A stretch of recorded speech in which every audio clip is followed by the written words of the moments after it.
Good evening, and welcome very, very much to Conversations, where I'm pleased to welcome two gentlemen who are going to be able to talk in some with authority to the question of immigration rights, and particularly the attitude here being manifest in the United States in an alarming proportion in the minds of many toward Arab citizens in general, Arab Americans and Arabs in general. And if I may, I'd like to introduce the guests and get right into the conversation. It's an extremely important topic. And if I may, on my far left is Arthur Helton. And Mr. Helton is the director of the Political Asylum Project of the Lawyers Committee for Human Rights. And Mr. Helton, welcome very, very much to Conversations. And on my immediate right is Mr.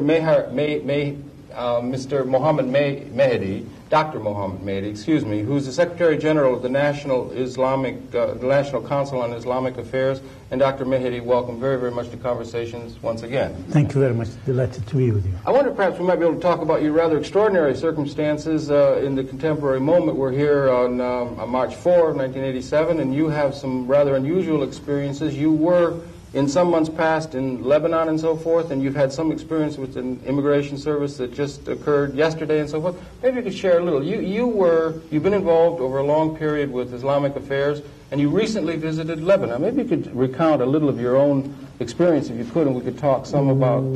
the status of constitutional rights, human rights, civil rights in this country are under the threat, and it is the time for the citizens to be more concerned about the Constitution and the rights under it. Mm-hmm. We went to Lebanon in order to secure the release of the hostages there on a humanitarian mission on behalf of the 8 million American Muslims. Regretfully, our efforts did not succeed because in Lebanon there was the war between the various militia groups. We were caught in the midst of it. We had to hide 2 days in the basement of the Commodore Hotel. It was attacked. It was destroyed. We could not continue our mission. We were actually robbed at gunpoint. By hoodlums or something? By hoodlums, the thugs who claim to be members of this militia or that militia. Then what concerns the people in this country is that we came and there has been a State Department ban against travel to Lebanon. Yes, it just went into effect recently. Went into effect. We felt that this ban violates the citizens' right, constitutional right to travel and to freedom of speech and press. Under the First Amendment to the Constitution, I have the right to have a press conference here in New York, in San Francisco, or in Beirut. Yes, sir. And you understand these? You took a doctorate at Berkeley in American constitutional history. I was fortunate to study at Berkeley, specializing in the Constitution. So when the State Department tries to issue a decree, abridging the First Amendment rights, the decree is unconstitutional. Yes. If they want to deny me the right to have a press conference in Beirut, they should amend the Constitution rather than merely issuing a decree. This is not a government by decrees. This is a constitutional government. You've been recently in Lebanon twice. The first time you were there was in December? Is that what it was, that you were there the first time? In December, we tried to reach the hostage holders. We related to them, recited for them from the Quran.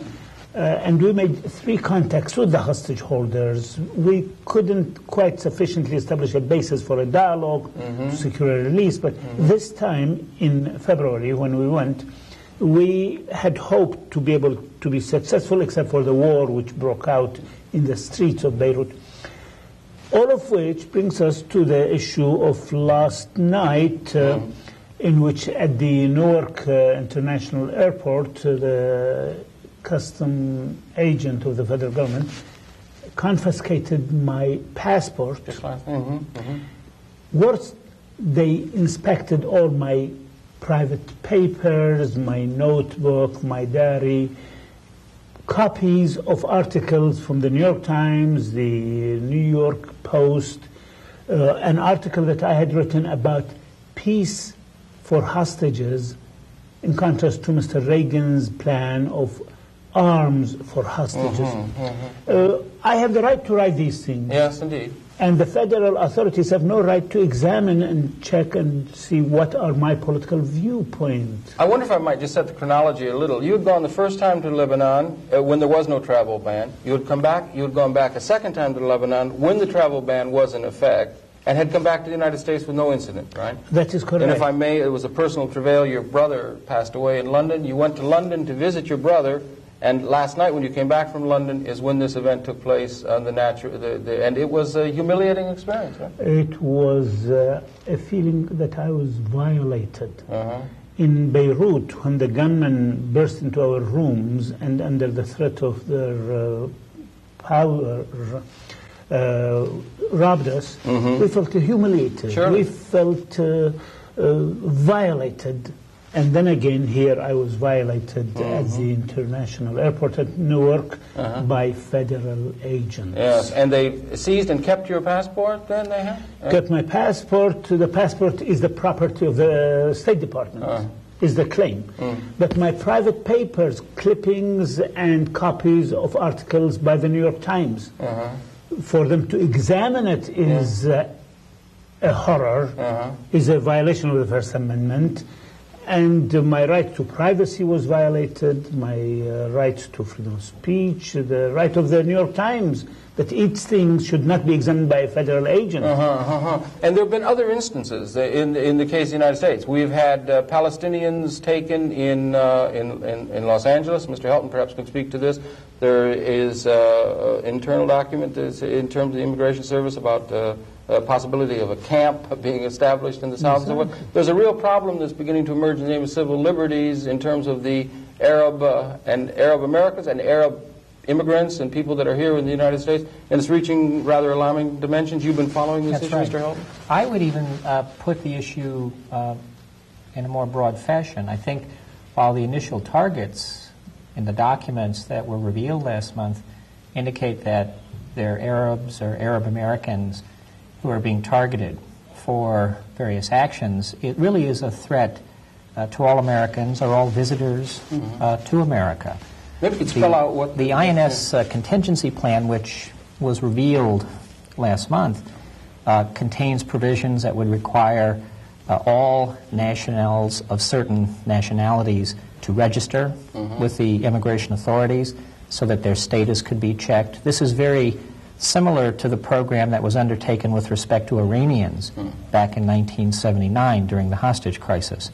All Iranian post-secondary school students were required then to register, and their failure to register or the information gained by reason of their registration were then used to determine whether they should be expelled from the United States. So one plan that was revealed by the immigration authorities would require all nationals of particular nationalities. Libya was named specifically, but other Arab countries were also identified as potential targets. There were 6 or 7 that particularly targeted. Right. And that would require registration. The plan said that would take a lot of resources, a lot of time and effort, and maybe we should be more selective. Maybe we should just target certain groups within those nationalities. And for that reason, the immigration authorities requested access to the information held by the FBI and the CIA through new arrangements so that they could target individuals within those populations. This contingency plan was titled Alien Terrorists and, more threateningly, Undesirables. So it reaches fairly broadly in terms of the population. Now, also in this plan were plans to expel people without hearings, close these hearings to the public, hold people for periods of time in detention at places like the Oakdale Detention Center. That's actually been provided for in Oakdale is a currently existing detention center which houses 1,000 people. Houses might be a benign term. At this point, it's a minimum security detention facility holding 1,000 people, now mainly Cuban, Marielitos, but there is a space and room for a 5,000 emergency capacity tent city in case of refugee influxes are here to hold people for screening. Is this a dredging up of the McCarran Act from the 50s and so forth? Well, it certainly has the spirit. Some of the provisions that would seek to be invoked are the McCarran-Walter provisions. Hearings or depriving people of hearings deportation based on membership or alleged membership in proscribed organizations.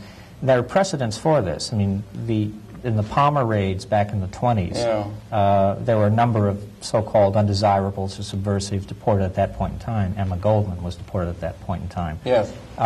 There was the Japanese-American detention as an enemy alien question during the Second World War, the Iranian student.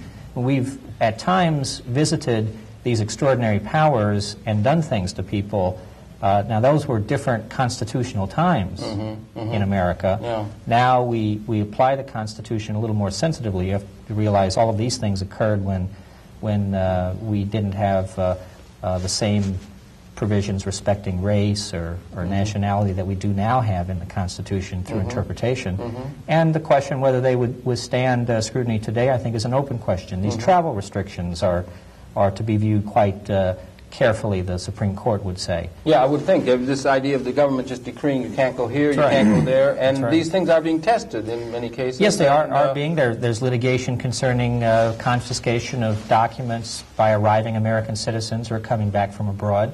There are guidelines and policy statements that were issued in 1986 to try to limit some of the abuses that were occurring when people were visiting Nicaragua or Cuba or some of the other areas that were of concern to the authorities.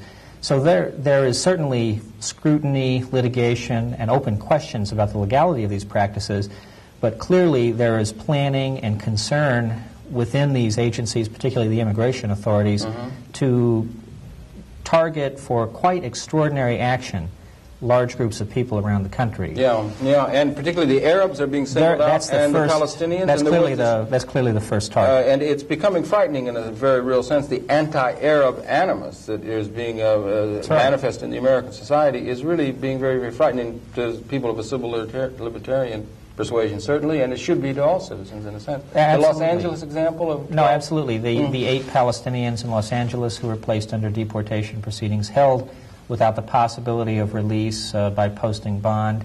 Those individuals were finally released because the immigration official who reviewed the cases finally decided there was just not enough evidence to hold them. But they still face deportation on grounds that are contained in the McCarran-Walter Act. Again, membership or advocacy of proscribed ideas. Proscribed ideas, they're dragging out the old communist Right, the so-called political undesirables.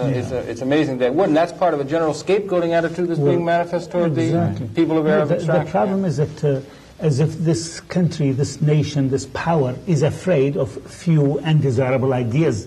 My God, how much they disrespect the whole American experiment. They are afraid of few undesirable ideas. My goodness. Yeah, and there's a scapegoating attitude that seems to be manifesting toward the Arabs, and has been rather long history of that, but it's coming to a new dimension that is really frightening to people concerned. When they detained me yesterday at the airport, 2 hours, I called upon the chief inspector. I said, please explain to me the reasons, what are the charges? So he says, well, you know. I said, no, I don't know.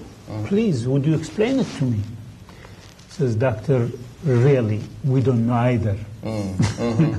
Then at the very end he says, we just got the information that because of your travel to Lebanon.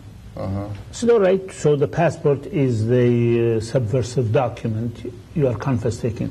Why are you confiscating my private papers, a copy of the New York Times article in which Cardinal O'Connor and myself had a meeting, and what has this got to do with my travel to Lebanon? They confiscated, amongst other things, 7 cards, call cards, business cards. I had met people in London who gave me their cards, I gave them mine. They're confiscating these. Just absolutely unbelievable. A private letter, a friend of mine from Riyadh, Saudi Arabia, had written to me, a professor of geography at the university, confiscated. Absurd. And we really have to make sufficient objection to these assaults upon our freedom, the right to privacy, the right to freedom of speech, the right to have a letter and I read it alone rather than this bureaucrat there. Do you have a fear yourself? You've been following these things at the Islamic Council and so forth. You've seen the growing anti-Arab feeling, almost anti-Arab, to where anti-Muslim, anti-Muslim, anti-Arab feeling that's been growing in this country. In the vocabulary of American news reporting, Islamic terrorist, Muslim terrorist, the two words have become synonymous many a time. As in the Old South, they used to talk about the damn nigger. The two words, Muslim terrorist, Islamic terrorist.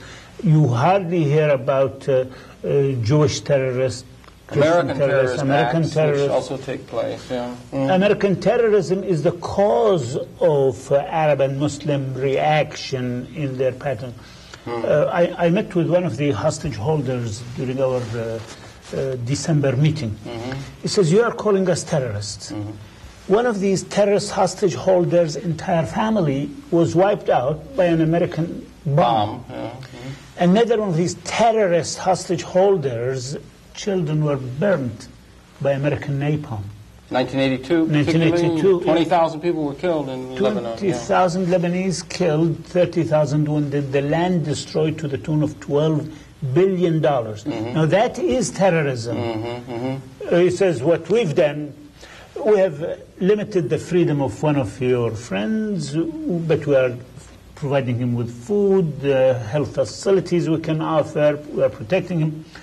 But your American government killed, terrorized 20,000 human beings. Each one of them has a story. Now, you'd be saying something that the vast majority of the American people would simply not want to hear. They would not want to hear that there's a possibility the United States, or let's say Israel, if they're an ally and so forth, could be doing wrong in this issue, because they're beginning to draw almost battle lines in a wartime mentality sense, or attempting to do that. And it's this thrust on the part of the American administration, in a certain sense, that might be objected to, as it were, apart from just the act itself. It's the psychology that's beginning to develop in this country that you're concerned with? Very much so, because the people don't want to hear bad news, that their government has done wrong things, evil things, had helped Israel to kill 20,000 people. Now, if the American government and the people feel that it is legitimate to help Israel to kill 20,000 Lebanese, go ahead, that's fair enough. Help Israel to kill 40,000. But again, then don't object when some Lebanese kidnap 10, 15, 20 Americans. Don't call them terrorists. You have to denounce that terrorism, but in the first place you have to denounce American-Israeli alliance, which has been the cause of the war and counter-terrorism. You do feel like the Arab nation, as it were, is being scapegoated? That's a classic case of what is called scapegoating. It happened to the Jews in Germany in 1930s and to other groups and so forth. There's a classic case of scapegoating, in your view, putting the blame for your own faults upon someone else that can be identified. Now, that's, again, something that the American people wouldn't want to hear, but perhaps it's important that they be able to hear that. And somebody like yourself, that channel, has to verbalize it for them. It is part of their psychology. No, the American people naturally don't want to hear, but the Arabs in America and the Muslims in America are the last of the minorities struggling for equal rights. You know, various groups came and each had to fight the good fight to attain equal rights and equality. The Arabs are the last of it, and we are therefore the last scapegoat, hopefully the last. Hopefully the last, although, yes. Well, I'm not so sure that that you can be quite so hopeful, because at various times in American history, unpopular groups at the moment, nationalities, races, whatever, have been the subject of these kinds of extraordinary powers and measures. And I think it's important for people to remember that that precedent is one that everybody should be afraid of. Because if we grant to the executive these kinds of powers to deal with these measures, what's to prevent them from reaching forward again when another group deemed unpopular is involved in matters of national consequence and notoriety. So I think it's important for Arab Americans and Arabs to voice their concerns and opinions, but I think people should generally keep in mind that the threats that are lodged against now first Arabs and Americans are historically threats that have been lodged against many others, and the powers exercised are held in reserve and can be used against others. And that's why people should be generally concerned. Yeah, it happens to one group first, but then it begins to come back on themselves. And other countries have learned to their chagrin that can't happen. We've gone a long way in that direction in this country and so forth. And one wonders what the course of action is that we can take. Have there been, particularly this travel ban, which you're interested in, they have banned travel by decree to other countries. And what countries have they singled out as being somehow enemy states that they're going to ban travel, and what the rationale for that is? And can that hold up, the issuance of an executive decree that you cannot go here, you cannot go there? Libya, they proscribed. They did for a while Cuba, North Korea. And do we know where these countries of the world are that they've done? They've not done it for Nicaragua, Vietnam, although that's supposed to be an evil empire. I mean...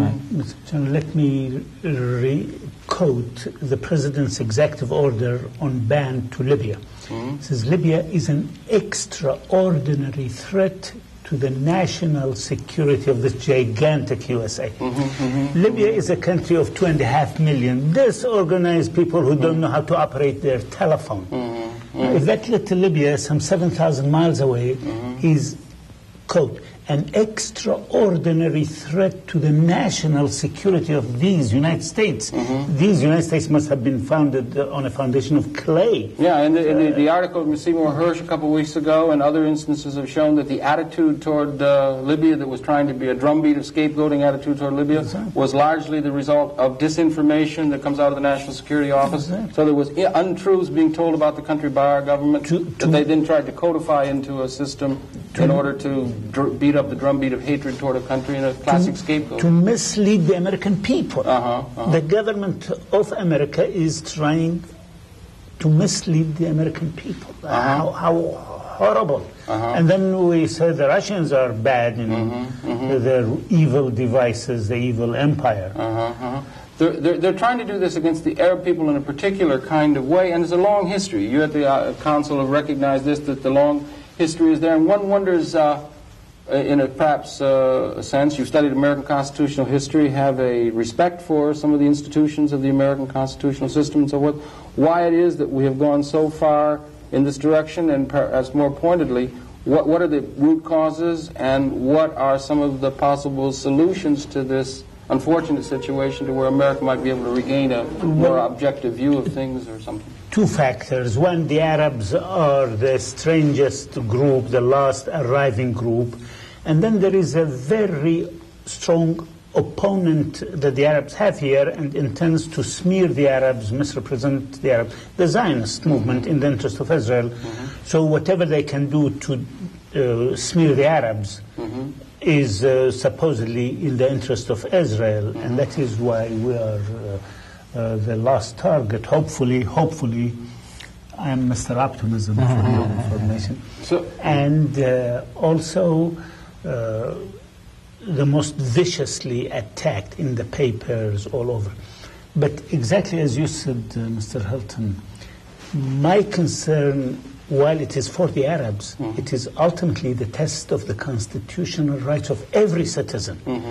It is a national issue. When I'm defying the State Department's ban as a violation of the First Amendment, I want to strengthen and reaffirm the right of the citizen of Arab or any background to travel without a bureaucrat in Washington tells him that you cannot travel and hold a press conference in Beirut or in Jakarta, Indonesia. We have an animus directed, this government has an animus directed against Nicaragua, let's say, for instance, or we did invade Grenada, and we have had that toward Cuba and other countries, but there does seem, I'm not sure, but there does seem to be a particularly long-term and increasingly vehement tarring with the term terrorists and so forth, and some of those acts have, of course, occurred in the Middle East and so forth toward the Arabs, but there are other countries. We've not banned travel or attempted to ban travel to Nicaragua, even though, or Sandinistan government.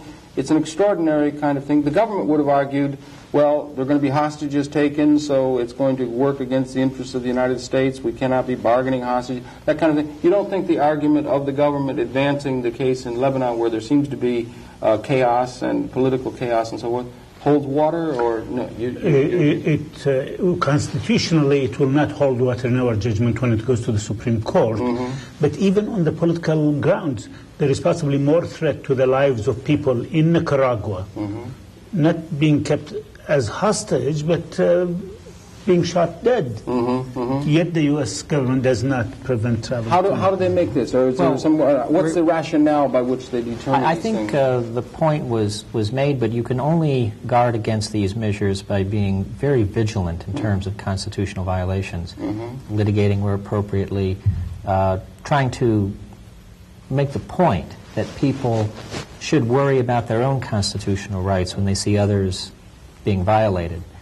I think, regrettably, what you see is in many of these measures, there's more of a foreign policy aim than there is a national security aim or a legitimate protection of the American community involved. So that foreign policy messages are sent or foreign policy points are made. And that's the disturbing aspect about the exercise of the power by the executive in this area, travel bans or restrictions on movement for nationals within the United States, or at questions of admission to the United States, detention of individuals. Frequently, when you see those things happen, they're during periods of time when there's a sort of national hysteria, war, perceived threats. Many times they're foreign policy aims that are implicated, and frequently, looking back, we find that the national security justifications were not as grave as initially thought. So exactly, it's hard. So what is the threat, this gigantic threat of little Libya to the national security of the United States? Is absurd if Libya is that threat to the U.S. It's absurd. Right. I wonder if it is that they're perhaps that is a way perhaps to cover foreign policy blunders on their part or something, that sort of thing on the part of... Well, on the Libyan case... If it is the beginnings, or at least the... You don't like to use the word, very, very advisedly and so forth, but the beginnings of a sort of xenophobic, almost quasi-fascistic kind of development that is very frightening. Well, on the Libyan case, Mr. Reagan has a personal grudge against Gaddafi. Says, I am the big cowboy, and Gaddafi occasionally acts as a cowboy and says one world cannot contain two cowboys. So he has a personal grudge against Gaddafi, and therefore he uses the national security excuse because he has personal political things against Gaddafi. Mr. Hirsch said that the raid on Libya was specifically aimed at the killing of the person of Mr. Gaddafi. It was an assassination, which would be, in terms of national and international law, an impeachable breach of both. In a certain sense. So anyway, we have to really concern ourselves with the constitutional rights of the citizens. Nowadays, the Arabs, tomorrow some other groups, third days the Christians, the Jews, all are subject to this if we give in to such. You are originally a citizen of Iraq, Baghdad. You've come here a naturalized citizen. You had difficulty getting naturalization back when you went through that process and so forth. So it speaks of a long-term prejudice, in a certain sense, against the Arab nation, as it were. Particularly the Palestinians are being targeted, it would seem to me, among the Arab nation. And particularly I wonder if the root cause in the minds of the Arab nation, let's say, or if not the broader world, has to do with the plight and the situation and the unresolved situation of the Palestinians themselves. And if that question, at least in a shorter term, but at least in a root cause kind of way, is the issue that is at some point going to have to be addressed if there's going to be the beginnings of peace in that part of the world. Would you agree with that more or less? That's the root cause? Absolutely. The outstanding problem of the Palestinians? The issue is Palestine, not Lebanon, not Sinai. Palestine is the issue. And the advocates of the Zionist movement in this country are strong. The advocates of the Palestinian rights are weak. And so is this trend of anti-Arab, anti-Palestinian, which is ultimately to the detriment of the whole country, not only politically in the Middle East, but also it threatens and weakens the constitutional rights of the Jews too. If the Arabs today are the target and we are the weak and we get it, the Jews tomorrow may get it. I don't think we'd have to give lessons to the Jewish community about the ill-conceived notions of scapegoating having suffered the Holocaust. They know what that is. And well, they should know. Yes, certainly. Yeah. Because ultimately, we are all protected thanks to the First Amendment. If the First Amendment is weak concerning somebody, it will be weak towards all other bodies and groupings and individuals. So these issues do all have a civil liberties content to them. We're certainly glad there are people following these. But it does also have to do with eventually arriving at some notion of the solution to that. Resolution 242, the United Nations, and other kinds of questions, the international community. There is some glimmers of hope of an international peace committee or a meeting in terms of the settlement, the conditions for peace in the Middle East. And it would behoove us all, wouldn't it, here in the United States, not only to understand the constitutional threat to the nation and to ourselves as being exerted by this attitude toward the Arabs and the immigration service and this sort of thing, but also to address the issues from the standpoint of the Arab nation itself, perhaps more than we have allowed ourselves to do. And that, would you agree that it would be important that we understand, perhaps, let's say, the Palestinian well, the Americans do not know. The Americans do not know why are the Palestinians objecting to the Jews of Europe and America and elsewhere to occupy their land. It's not only the Palestinians, but in a large sense, the larger Arab nation is objecting. Well, it's not only the and even larger than that, today there is 1 billion Muslims in the world. Yes. They represent 1/4 of the human race. They all consider the occupation of Palestine and Jerusalem by the European and Americans as a violation of their sacred religious rights to the land. Yeah, and so the question of peace there is very much related to the understanding by the Americans as to the cause of the problem and try to change it. Now, what we have proposed is this, that this Israel should be reconstituted to become for all the Jews and all the Palestinians, all of them to live on all of the land, ruled by majority in the best tradition of a democracy. And we also have suggested that the Jews who have no right to occupy that land, they have a human need for it.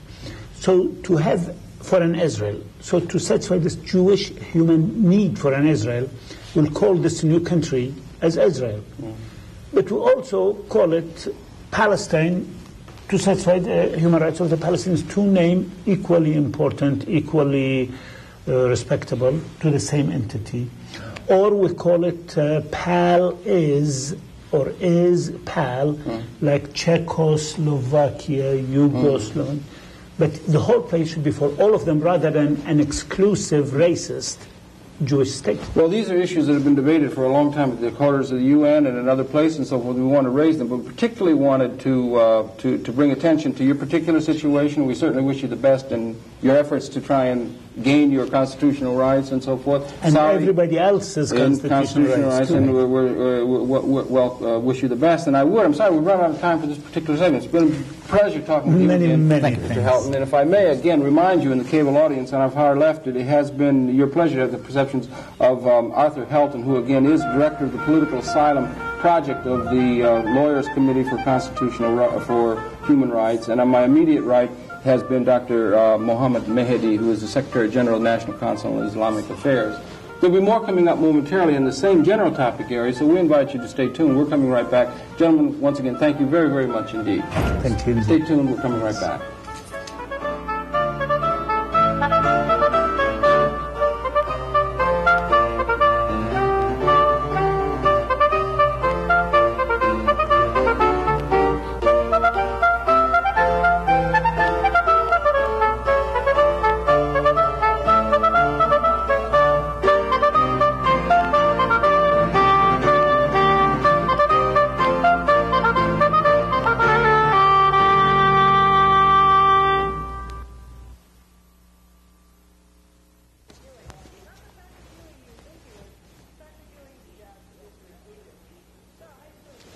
Welcome very, very much to this program, this segment of the program, where I'm pleased and honored, if I may, to present to the audience Mr. Zehdi Terzi, and he is the permanent observer to the United Nations for the Palestine Liberation Organization. And Mr. Terzi, welcome very, very much to Conversation. Oh, thank you. Thank you. We've been discussing in this program some of the alarming dimensions of violation of civil liberties of the Arab peoples here in the United States in terms of the American constitutional problems that does present. You would be aware of that, obviously, but you're also aware of a longer-term animus directed toward the Palestinian peoples, as it were. Are you alarmed in a new dimension in terms of the anti-Arab sentiment that's emerging and is being encouraged among the American people here, having suffered that animus for a long time? I just wonder how your general feelings are now.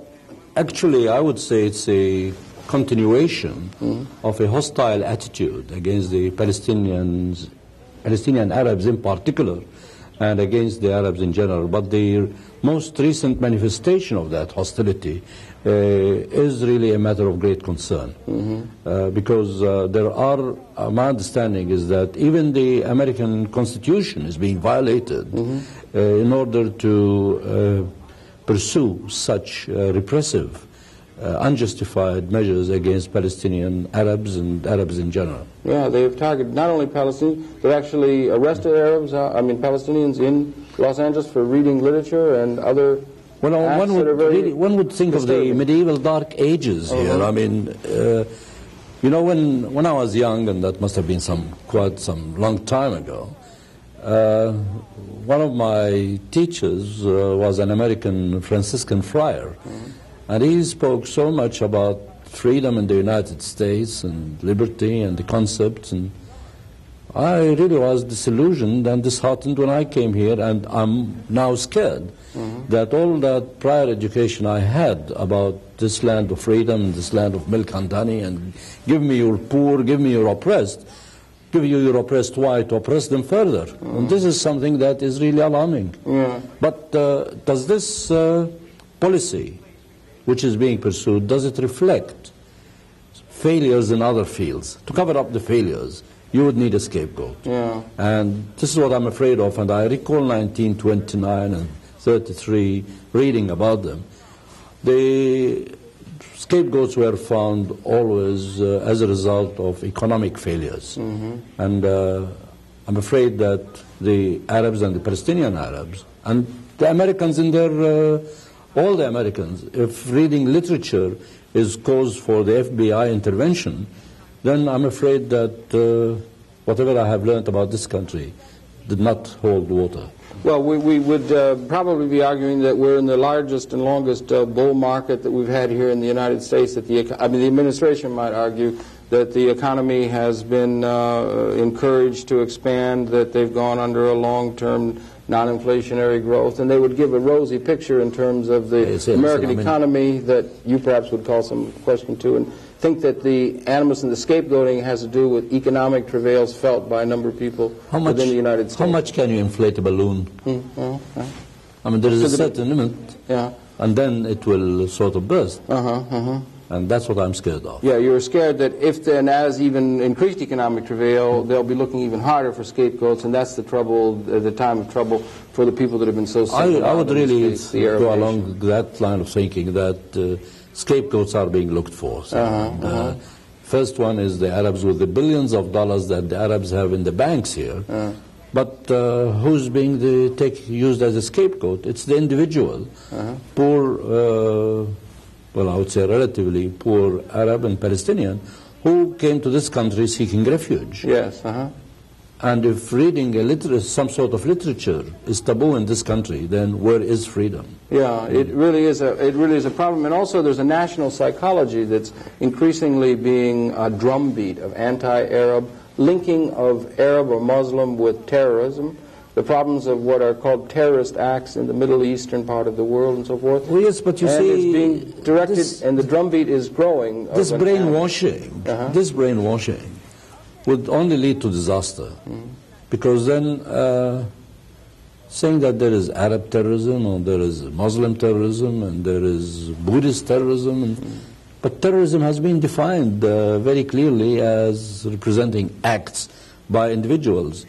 I mean, if an American puts a bomb on an airplane, how would you say that? American terrorism? Well, they don't use American terrorism or the killing of 20,000 people in Lebanon in 1982. Some people have seen the bombing of Libya and the attempt to kill the person of Muammar Gaddafi as in of himself a terrorist act. But we tend not to associate the United States or some of our closer allies as terrorists. We want to use that title for people that we have picked out as being the enemy, even though we engage in these things ourselves, and we don't want to face that. Come on, I mean, providing the Israelis with cluster bombs to drop on refugee camps, that is an act of terrorism by a state, not by individuals even, yes, which gives it more responsibility. So the labeling a nation, a people, a belief as being terroristic is only to cover up. I mean, you spoke about civil rights and things like that. Yeah. Well, nobody seems to care about the civil, the human, the economic, the political, the human rights of almost 5 million Palestinians who have been denied access to their own homes to live in peace. Well, nobody talks about that. No, you don't hear that in the dialogue here because in a certain sense there's an attempt, or there is a successful attempt, some people would take exception to that general theme, to paint those peoples, and increasingly not only the Palestinians but the Arab nation, as in a certain sense the enemy, almost in warlike terms, in the minds of many people in the United States, which is very disturbing in terms of the international community's perceptions of realities and the terms by which peace might ultimately be able to be found, because we're not able to get an understanding of what the just grievances of those people are here in the United States. Maybe the administration does not want to understand that. I mean, there is a difference between understanding and wanting to understand. Of course, we do realize that the administration tries to offer some material aid to those refugees, but those refugees are not only interested in receiving a couple of blankets and a few dollars. They want to go back to their homes and live in peace there. So, and as far as we know, the U.S. administration supports the idea and the principle and the need that those refugees should be enabled to return to their homes. But at the same time, the administration is financing the enemy with billions of dollars of American taxpayers' money to prevent those refugees from returning to their homes. That is in their support of Israel. And establishing, instead of those homes of the Palestinian Arabs, establishing Israeli settlements and Jewish settlements on Arab territory. So there is a contradiction here between the declared support to the cause of the human cause of the refugees, and at the same time there is a concrete support to the continuation of oppression and denial of rights of those refugees. Yeah, and that problem's been with us almost since 1948, and since the establishment, and that's been a major problem. It might be the major problem against, in terms of the geopolitical stability of the world in a very real sense, and it's an issue that we have a very poor opportunity to understand in terms of the Palestinian view of it, as it were, because there's been such an untiring support of Israel, and there is a great deal of support of the state of Israel here in the United States, although many of the Arab nations would see that as an intrusion into their area. What are the long-term, from a Palestinian perspective, what are the long-term possibilities for peace that could lead to the emergence of peace in that part of the world that could give a sense of justice, as it were, to the Arab nation, and perhaps diminish the amount of conflagration and conflict that there has been between the United States, Israel, and the Arab nation, as it were? What do you see as the long-term prospects or the conditions of peace in the Middle East? Let me tell you about the prerequisites for peace, and I'll give you a personal example. Yes. I mean, here I was born in Jerusalem. I was raised in Jerusalem. I studied in Jerusalem. I was 32 years old when I left Jerusalem.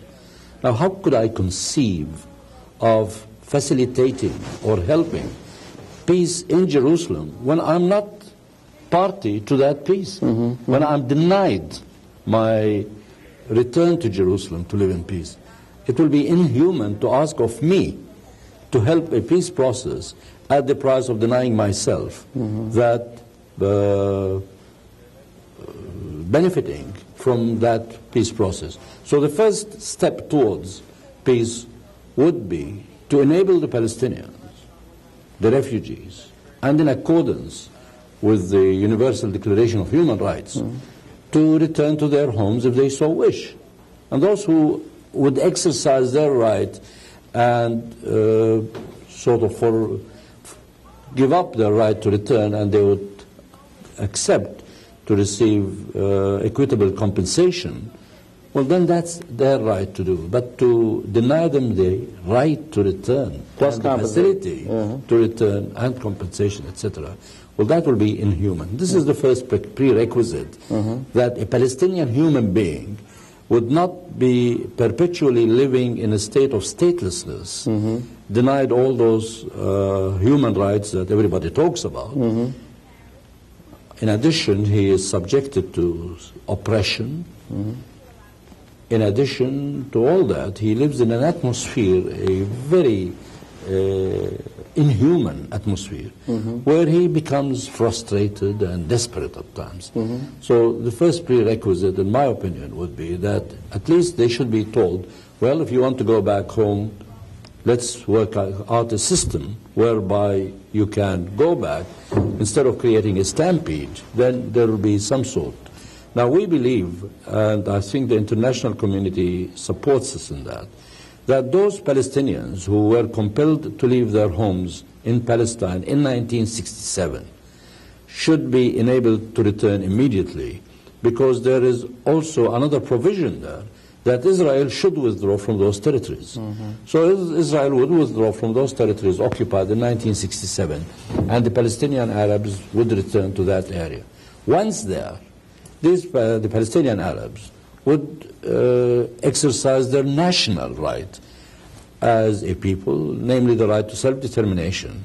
And they have made it clear that they want to have their own state there. This would be the West Bank? That would be the West Bank and Gaza. And these would be the prerequisites for peace. And then maybe, that the next best would be that all the parties to the conflict, the Palestinians represented by the PLO, the Israel represented by the government of Israel, and the other Arab countries which are party to this conflict, should come to the Security Council, which has been created to maintain international peace and security, should get together in the Security Council and work out a peace plan and peace program. It will not be done overnight, no, it could not. But at least it should start. Now, unfortunately, Israel is refusing such an approach. Well, the settlements are going on in the West Bank. Settlements are going on. There is no recognition of the rights of those people.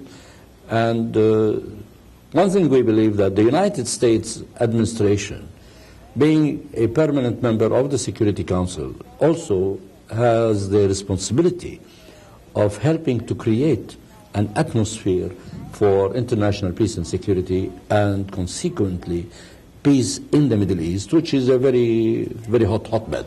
We've done an interview with Clovis Maqsood of the Arab League, and there had been suggested a peace conference for the Middle East, a UN-sponsored peace conference. There was objections on the part of the United States and Israel, as I understand. Have there been indications from Israel and perhaps the United States that there may be an attitude of agreement toward an overall comprehensive peace settlement, or not? Or is there a prospect for an overall comprehensive conference on the conditions of peace in the Middle East, to which all parties might be able to agree to attend and participate? Or what's the status of that possibility? Actually, that possibility is becoming closer now, since the European Economic Community had declared a few weeks ago, or a few days ago, that they do support this approach for a comprehensive peace project.